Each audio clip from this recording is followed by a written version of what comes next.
there, Devin here with Patriot Awning Company. Thanks for checking out our YouTube channel. The likes and the shares and the thumbs up and the love we've been shown, it all means so much, so much. Listen, we're in Garner, North Carolina today on this rainy September day, and wanted to show you guys a shopping center facade update that we did here. We've got standing seam metal awnings.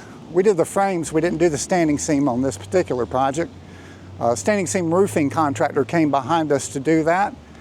We also did our AmeriDeck canopy system. This canopy system has hanger rods for attachment, tiebacks to the wall. In addition to that, we did hurricane shutters. Hurricane shutters, these are decorative Bahama shutters that we did.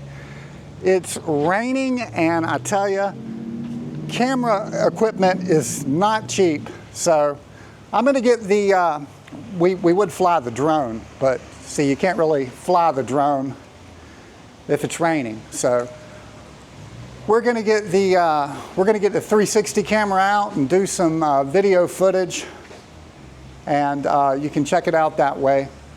Again, thanks for checking out our YouTube channel. You guys have a great day.